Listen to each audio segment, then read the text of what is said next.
नमस्कार दोस्तों, आपका स्वागत है। आज हम ऐसे टॉपिक पर बात कर रहे हैं जब वेस्ट पे क्राइसिस आया है तो किस तरीके से त्राहिमाम कर रही हैं उनकी और कॉर्पोरेट आर्म ट्विस्ट कर रहे हैं रादर।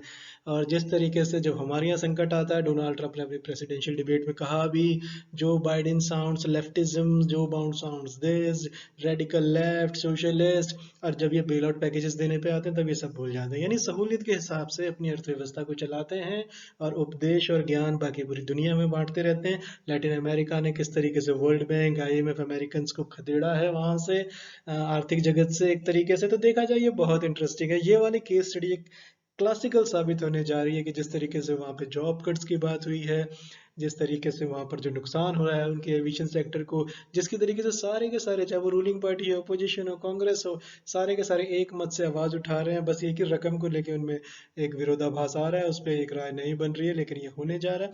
और ये बहुत इंटरेस्टिंग है। जब हम अपने किसानों को, गरीबों को कुछ देना चाहते हैं तो ये आता नहीं, free markets, role of free play, capitalism, privatization करो अपनी इकोनॉमी का। वर्ल्ड बैंक और आईएमएफ की जो आर्म ट्विस्टिंग टैक्टिक्स हैं, जब भी वो बेल आउट पैकेज देते हैं तो पूरी इकोनॉमी में प्राइवेटाइजेशन कराना चाहते हैं। लेकिन ये बड़ा क्लासिकल एग्जाम्पल है। और जो हमारे इकोनॉमिस्ट हैं, जो वेस्ट को एप करते हैं, कॉपी करते हैं, और जो हमें ज्ञान देते हैं फर्टिलाइजर सब्सिडीज पे, एग्रीकल्चर पे, किसानों की हालत पे, गरीबों पे। अरे अगर गरीब, हम अमेरिका नहीं है, मतलब टैक्सेस हमें अमेरिका वाले लगाने, कॉर्पोरेट को जो प्रॉफिट कमाना है सारा कुछ अमेरिकन सिस्टम होना चाहिए, बैंकों में कट्स, एयरलाइंस की इंडस्ट्री। लेकिन जो ये वाला केस है ये बड़ा क्लासिक केस है। इसमें जो जॉब्स होने हैं और उसके बाद जो सारी की सरकारें जिस तरीके से लगी हुई हैं, चलिए हम इसे स्टडी करते हैं।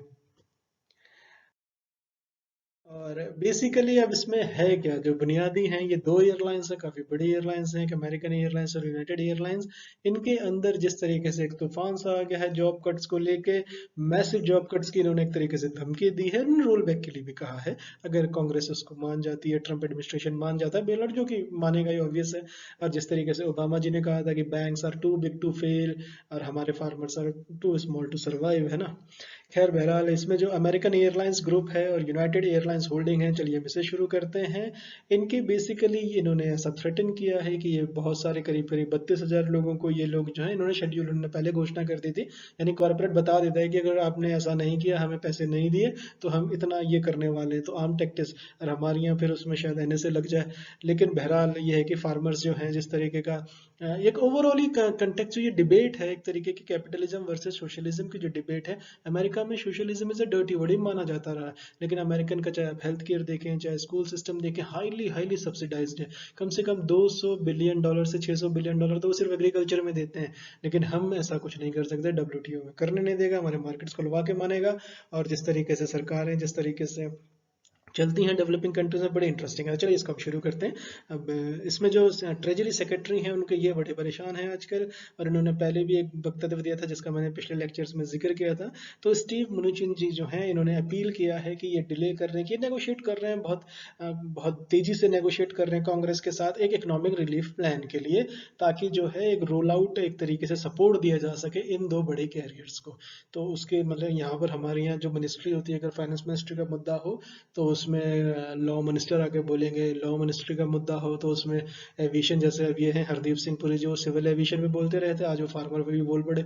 तो बेसिकली हमारे यहाँ तो ऐसा चलता है, लेकिन वहां पर अगर कोई कुछ बोल रहा है तो उसका कुछ मतलब होता है, यहाँ भी होता है। लेकिन हम उसको लाइटर वेन में कह रहे हैं। चलिए हम इसको आगे बढ़ाते हैं। तो जो ये एयरलाइंस है, इन्होंने वो किया है कि ये अपना जो रिवर्स कर लेंगे, जैसे कि मैंने पहले कहा, अगर गवर्नमेंट एग्री कर जाती है इनको एडिशनल पैकेज देने के लिए एड का, तो नेक्स्ट फ्यू डेज के अंदर, तो ये बहुत बड़ा पैकेज है और ये हो जाएगा। तो इनके जो मेमोज हैं, जिस तरीके से कैरियर्स में हैं, तो इसमें देखा जाए तो करीब करीब जो 19,000 जो है ये अमेरिकन एयरलाइंस के अंदर ये जाएंगे, और करीब करीब 13,000 जो है वो यूनाइटेड एयरलाइंस के। तो इन्होंने आंकड़ा बिल्कुल परफेक्ट बताया है कि सरकार अगर मान जाती है हमारी बात तो ठीक है, वरना 32,000 जॉब्स तो गई। अब ये इसका जो, चलिए हम अगली स्लाइड में देखते हैं, बड़ा इंटरेस्टिंग है। इसके बाद जो प्लान एम कर रहा है, ये एक तरीके से रेस्क्यू करनी है इनको जॉब्स, ये पहली प्रायोरिटी है। दूसरा, बेल आउट देना है इन्हें टैक्स पेयर का पैसा, वो भी जायज़ है। वेस्टर्न इकोनॉमीज में, कैपिटलिज्म कंट्री है तो क्या हुआ। लेकिन जिस तरीके से हमारी जो कंट्री है ना, उन्होंने dirty word, I mean you can't bail out, you can't give free बीज। सारे इकोनॉमी, सारे टीवी पैनलिस्ट सारे चढ़ जाएंगे आपके ऊपर।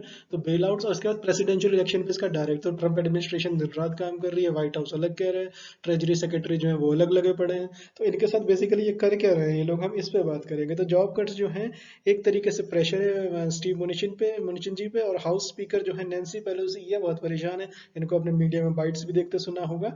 तो जिस तरीके से इकोनॉमिक रिलीफ प्लान पे अब इनमें प्रॉब्लम ये हो रही है कि जैसे जैसे अलग अलग स्टेक होल्डर्स हैं, इनको अलग अलग चाहिए। जिस तरीके से आपका डेमोक्रेट्स हैं, ये कह रहे हैं कि 2.2 डॉलर का, ट्रिलियन डॉलर्स का, आप ये लगा लीजिए, आप डॉलर्स की बात कर रहे हैं यहाँ पे, 2.2 ट्रिलियन डॉलर्स का देना चाहते हैं, देना चाहिए। व्हाइट हाउस ये कह रहे हैं, जो ट्रम्प एडमिनिस्ट्रेशन है वो ये कह रहे हैं कि 1.6 ट्रिलियन का दे दीजिए। और इसके बाद जो व्हाइट हाउस के जो चीफ ऑफ स्टाफ हैं मार्क मीडियोज, इनका कहना है कि एयरलाइंस का रिसेंट प्रपोजल है कि 20 बिलियन डॉलर एयरलाइंस को ही दे दीजिए, इसमें जान छूटे हमारी। टैक्स पेयर का पैसा जाता है तो जाता है, पूरी दुनिया को ज्ञान बाद में देंगे, पहले हमारे को यहाँ सोशलिज्म मेजर्स लगाने दीजिए। इसके बाद जो बात हो रही है, इंडस्ट्री ने कंसीड किया अनप्रेसिडेंटेड कोलैप्स, इंडस्ट्री ने तो हाथ खड़े कर लिए, भाई अगर हम आप बेल आउट नहीं करेंगे हम तो गए, और हम बैठेंगे तो सबको ले डूबेंगे। और बेसिकली जो इसमें अनप्रेसिडेंटेड, तो डोनाल्ड ट्रंप दुनिया भर को डराते रहते हैं, ट्वीट करते रहते हैं, बात बात पे कभी भी झूठ बोल सकते हैं, कुछ भी कर सकते हैं, लेकिन इनके आगे वो नतमस्तक हैं एक तरीके से। तो इन्होंने कहा है कि हम बड़ा सॉरी फील कर रहे हैं, और जिस तरीके से इसकी घोषणा हो गई, ऑलमोस्ट सभी इकरार कर गए हैं कि ये बेल आउट तो बड़ा वाला बेल आउट चाहिए इन्हें, जितना ज्यादा ले सकें शेयर पाई का उतना अच्छा है। तो इन्होंने काफी सॉरी फील किया है एयरलाइंस की, हमें बड़े दुखी मन से इनको काटने पड़ेंगे जॉब्स, ब्ला ब्ला ब्ला, जिस तरीके से बात चल रही है। और इनके साथ जो हुआ, अमेरिकन ने कहा, इनके जो शेयर मार्केट पे इनका फर्क पड़ा, अमेरिकन का 1.9 क्लाइम कर गया, और जो उसमें यूनाइटेड का 1.8% क्लाइम कर गया, $35 का इनका शेयर हो गया अमेरिकन एयरलाइंस का। सिर्फ घोषणा हुई है अभी अभी, जब ये मिल जाएगा इनको, उसके बाद आप देखिएगा कि किस तरीके से ये आगे जाने वाले हैं। तो बेसिकली इसमें होगा क्या, ये बड़ी इंटरेस्टिंग कहानी है। चलिए, thank you so much for listening. लेकिन जो स्टीव मुनुचिन का जो ऑफर है 1.6 ट्रिलियन का स्टिमुलस में पाइपलाइन में है, $20 बिलियन एयरलाइंस को डायरेक्ट थमा दीजिए, और काफी कुछ करा जाना बाकी है। Thank you so much for listening. नमस्कार दोस्तों।